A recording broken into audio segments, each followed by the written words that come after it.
everyone, welcome to Nicole's Needlework. Today is Tuesday, June 14th, and it is right around 12 p.m. This is a video podcast about stitching, knitting, and quilting, and I can be found on Instagram and Ravelry at Nicole's Needlework, and show notes can be found on my blog, nicolesneedlework.com. So I was just gonna start off by answering a couple questions. A couple were emailed and some from my comments. I had a few people ask what size hexagons I'm using for my flower garden and my French general hexes, and they are 1 inch. And then I had quite a few people ask, and I forgot to even mention this, about how I washed my fabric, my Country Mocha fabric. Did I do anything special? No, I just threw it in the laundry with my regular clothes. Just washed it and dried it like it was my laundry. The nice thing about that piece of fabric was all the edges were serged, so I didn't have to worry about fraying. I have put fabric in there before without the edges being serged or zigzagged, and there was quite a bit of fraying. A couple questions I got emailed to me, and I thought I'd just answer on here real quick.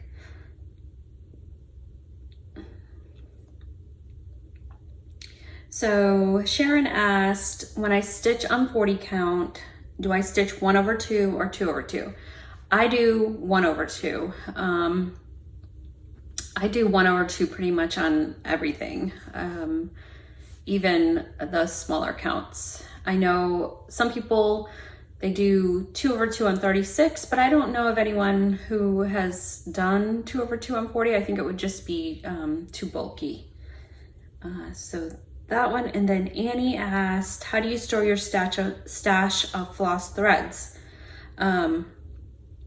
So I do have a YouTube video where I show all my different storage for my different threads, and I will post that in the description box below, a link to that video where I show how I do all that, because I do different things for different threads. So for DMC, I have them on bobbins, but I also have them on the floss drops, and I keep those on a ring. So that's the only thing different from those videos. I started putting my DMC on rings. But I think that's it. So as far as stitching, the main thing I have been working on is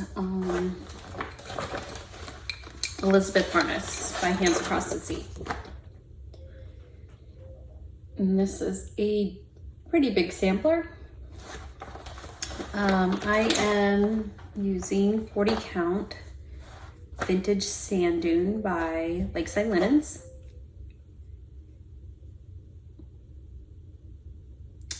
And I've just been working on that the grass section with the animals, and I had messed up and my animals were off one, but I think I'm back on track now. I think they were over one too much, and I kind of scooted these animals back one, but thankfully they're pretty spaced out, so I was able to do that without too much trouble. But yeah, this is a fun sampler to work on.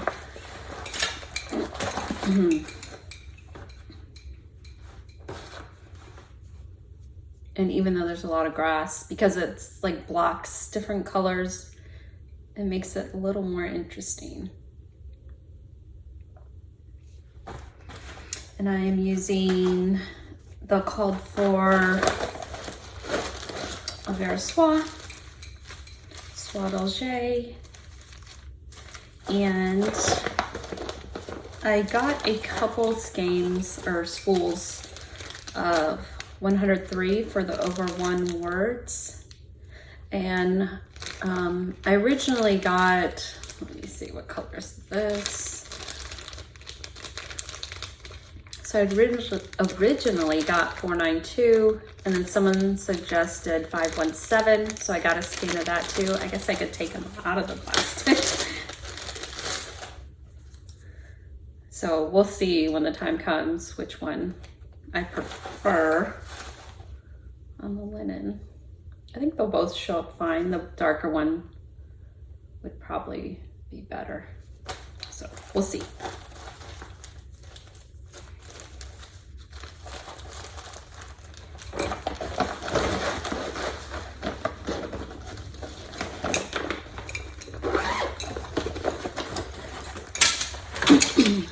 And then on June 1st, I decided to start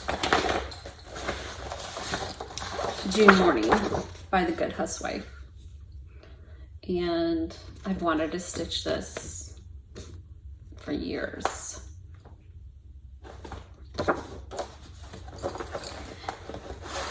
And here is my little start. And this is on 40 count Black Swan by Fox and Rabbit. I thought I had gotten a 36 count, but when I started stitching, I'm like, nope, this is 40. But those bright colors and everything, they're so cute. It's definitely funky. So I'm working on this section over here.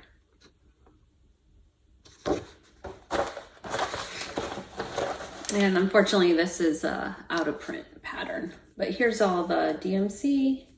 Calls for a lot of threads.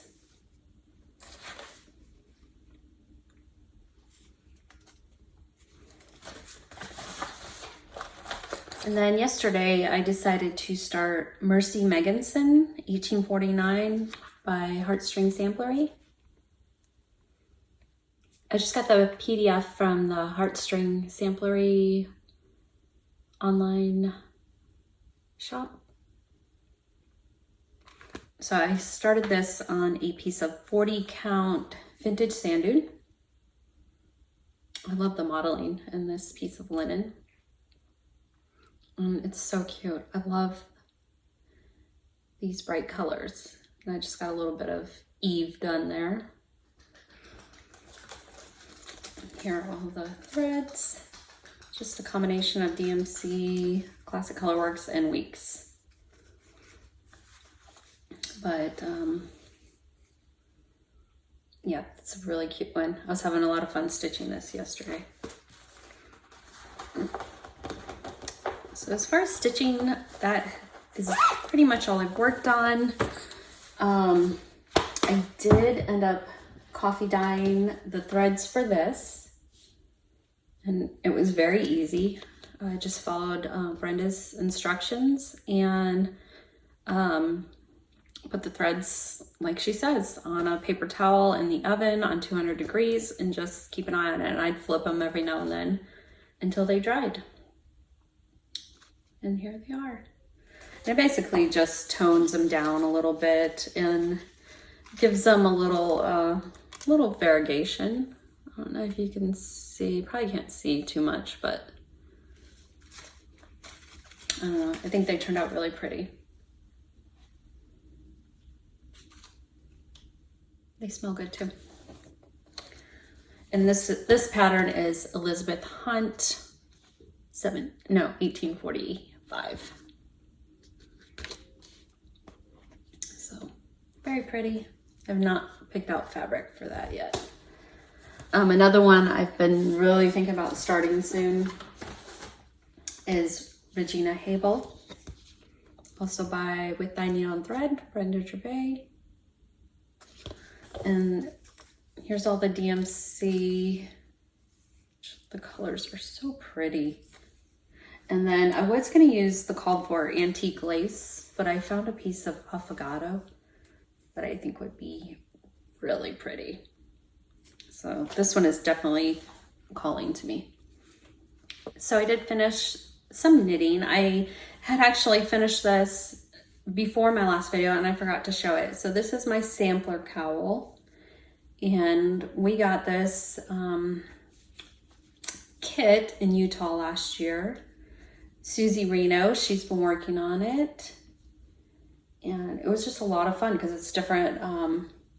Each section has a different cable pattern, so a lot of fun.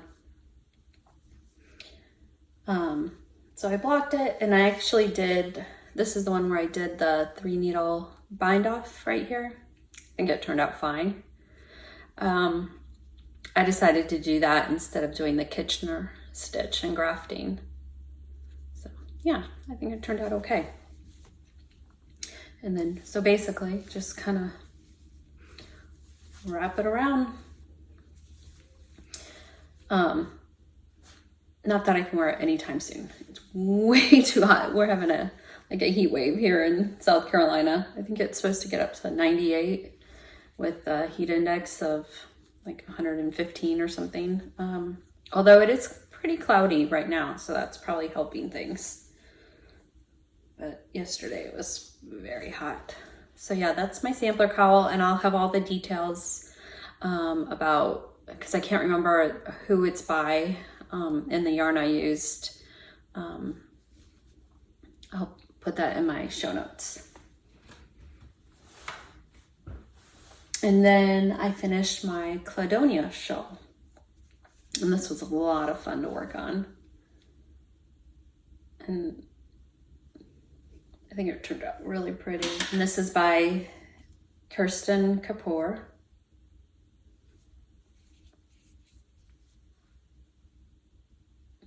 It turned out really pretty, I think. And this, whoops. This is Madeline Tosh Merino Light. And so basically just kind of wear it like this.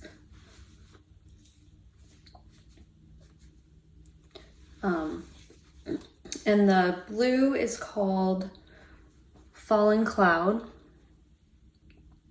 And the white is Farmhouse White.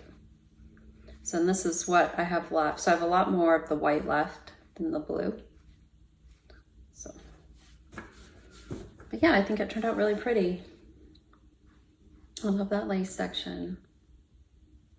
And for the picot bind off, I didn't do the big looped bind off. I just did a single picot.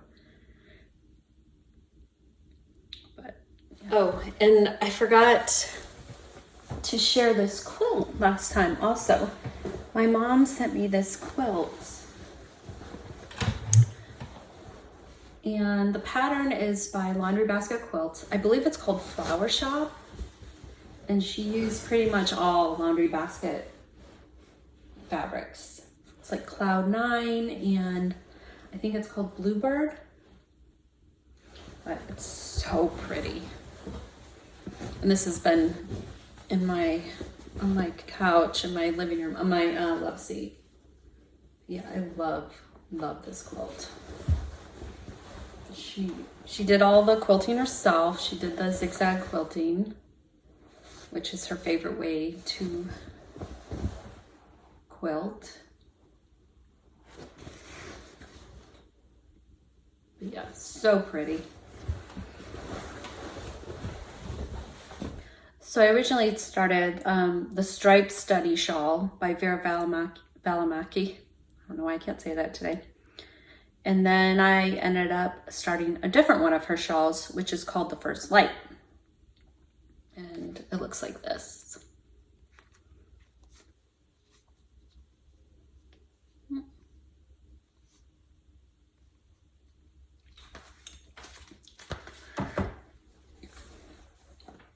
So, oops, of course I'm in the middle of a row. But here's my little start on that. And I'm using Madeline Tosh Twist Light. I think this is Leopard. And then Hedgehog Fiber Sock in Film Noir. But basically you've got short rows and then lace. And some people said that this edge was coming out a little too tight for them. I think it's okay. So what they had done was they did a yarn over it and then dropped it coming back. And I kind of wish I had done that, but I think it'll be okay. So yeah, that's my progress on that. And I've got this in my Blackbird bag I got at Shepherd's Bush. And then I've been working on my Hourglass Throw. And this is a Brooklyn Tweed pattern. And I've been working on this for about 6 years now. But try and get the, it's getting much bigger now. And I'm really, really determined to get this done. I'm on my last repeat for the pattern. And then I just finish it off like the bottom. So I'm really getting close. I'm really excited that this is gonna be done soon. And it's so funny because the cats absolutely love this. The yarn is Brooklyn Tweed Shelter, and the color is called Faded Quilt. And it's a very rustic yarn. In fact, while I'm knitting, I find little pieces of grass in it from the sheep. So, and I think the cats can still like smell the sheep in there. But they absolutely love it. I took a picture on Instagram and left it on my bed. And when I came back in, they were both laying on it. So I gotta hurry up and finish it for them. And I just have this in my knitter bag.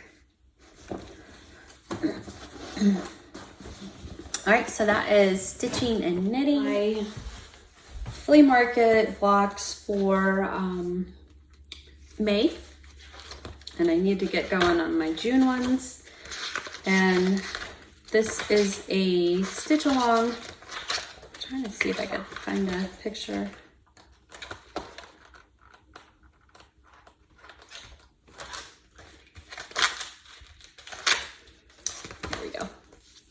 And this is a stitch along through the Fat Quarter Shop. So we're doing 4 baskets a month for April, May, June, and then July will be these little primrose flower baskets.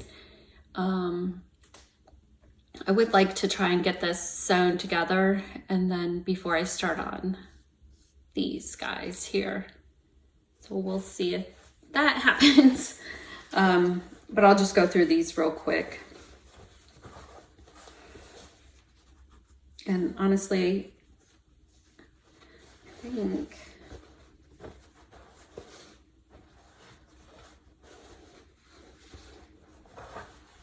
okay.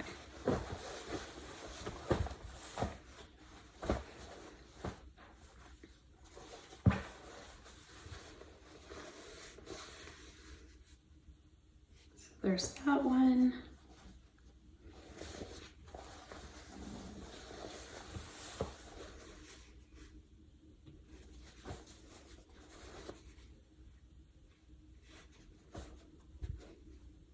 And that one. And these all use Lori Holt's Flea Market fabric. So now I have 8 of these big baskets done. Whoops, I need to do 4 more. And then I'll have that all the blocks done for the inside. And then I just gotta put them together. But this has been a lot of fun to work on.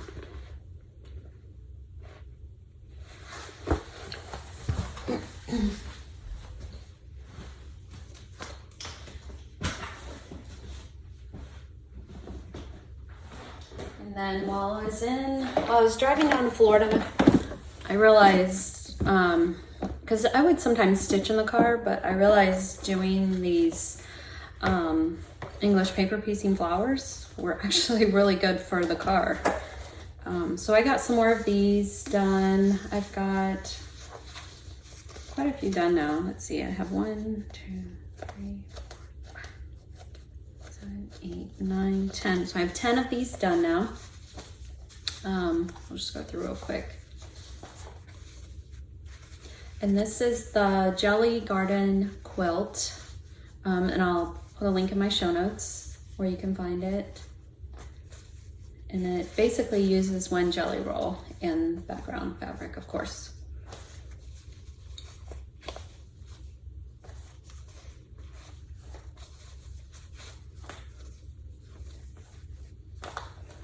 But these are a lot of fun to work on. And so this is the one I'm working on now. And I just kind of have them ready to go in a baggie. So I can just grab a baggie and sew them together.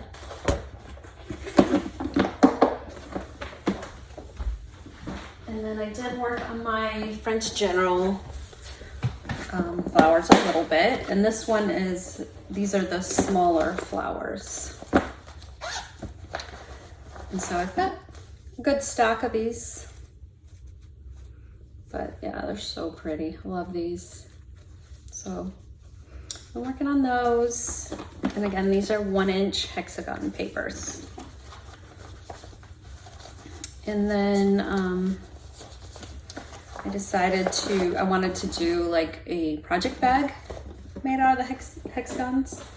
So I started working on sewing these together for a project bag. And then I'll do half hexagons here. Did you hear that? That was my stomach. And then just trim these off right there. So that'll be the panel, the front panel.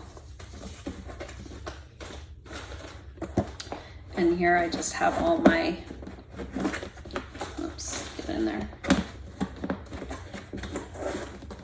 I just have all my like French General fabrics in this box. And this is my backing fabric, or background fabric, sorry.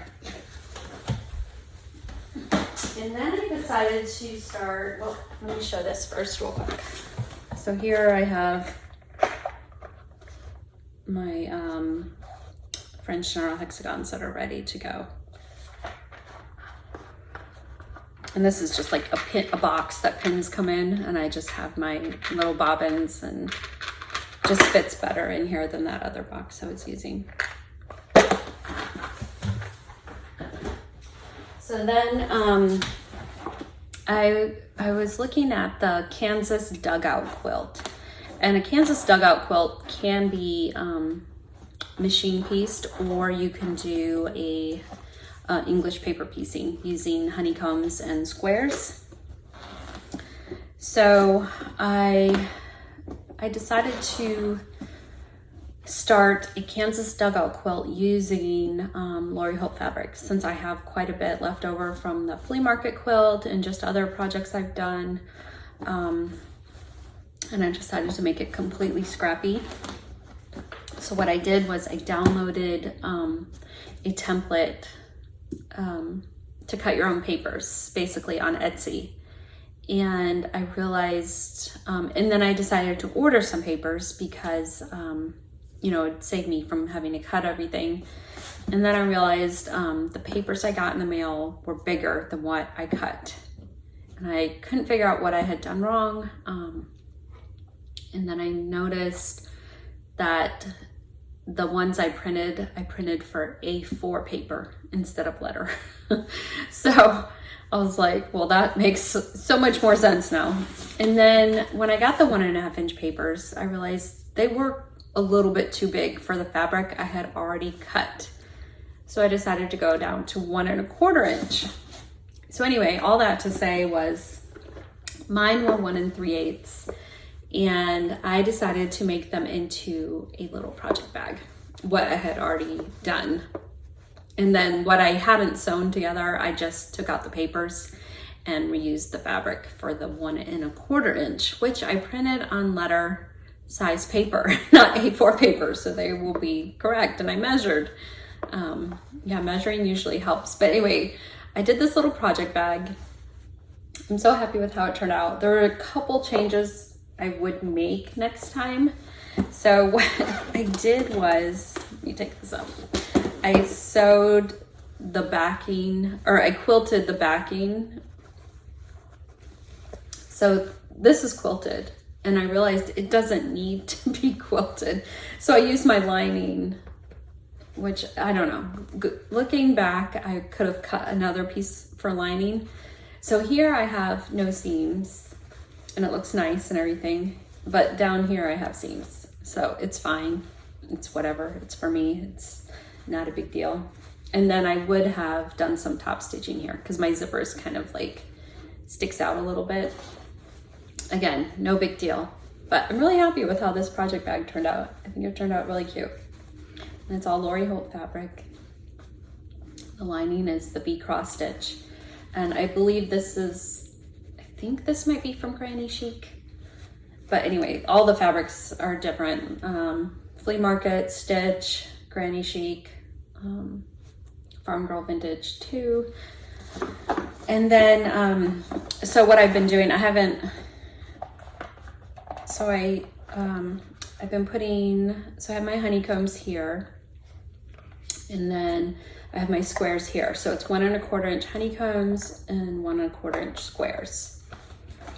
And I just have a few done. So there's one, there's another one, and this one I'm in the middle of working on. And then you just sew them together. And I just have my thread and my scissors and needles in a tin here. And then this cute needle minder is a Lori Holt. It's newest one from Fat Quarter Shop.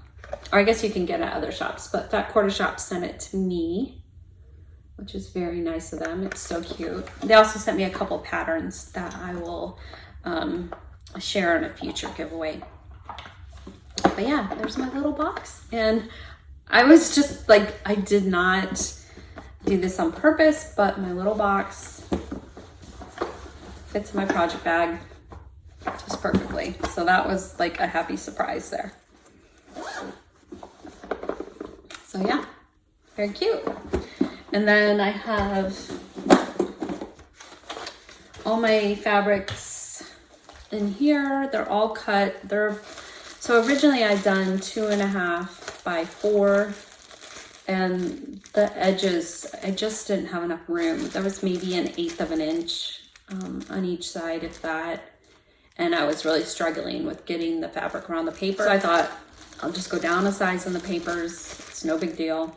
And now 2.5 by 3.5 is perfect. So yeah, so I've got quite a bit to pull from, and yeah, it should make a pretty nice size quilt. I'm trying to decide if I want to make just like a lap quilt or if I want to go bigger. We'll see. We'll see how far I get and what I decide to do in the end. But yeah, so that is all my Lori Holt fabrics for this paper piecing project. I'm doing the French General one. I originally was gonna do a flower and then like a background flower with one in the center. And I think I'm just gonna do straight flowers and not do the one in the center. And I think I'm gonna do a Bonnie Camille the same way. So I got some charm packs, and I found a quilt shop that had some older fabrics, like, whoops, this little ruby, smitten, and this handmade, which isn't that cute, with the hexagons. And then I got a couple of the newer ones, One Fine Day.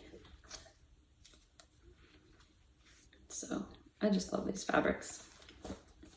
And little snippets, which I've done a whole quilt using this fabric before. But yeah, I thought those would be cute. And another hexagon quilt. I just love the hexagons. They're my favorite too. And then, so I had gotten this Liberty of London, these little this pack of hexagon fabrics. They're so pretty. Now I know like what all the fuss is about over Liberty of London. The Tana lawn, which is like, it feels like silk. So one of you all told me to follow Emma Jones Vintage Sewing Box, and here's her YouTube channel. You can see she really likes Liberty of London. And she shows these, they're called Hexiforms, and they're by Ashmead Designs. And it's a company in England. And they're basically like a fabric, a flexible hexagon. And you don't take them out once you sew them. So you leave them in. It's almost like having like batting. So here's one I've done. And I was thinking of doing like a zippered pouch. And I thought these would be really good for that. So, and they have all different sizes and shapes.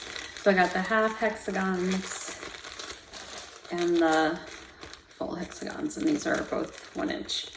And ordered them on their website. And it's basically ashmeaddesigns.com. I'll put a link in my show notes. But yeah, they didn't take too long to get here, and shipping is, the cost is very cheap, so they don't charge a lot for shipping. So yeah, so that should be a lot of fun. So I'm looking forward to making like a little pouch. And since I know Stash in Charlotte carries Liberty of London, I can, you know, maybe get some backing fabric and lining fabric to make a special little bag. All right, so I think that is it. I will hopefully do a video in maybe 2 or 3 more weeks, and hope you guys are having a good start to your summer, and I will talk to you later.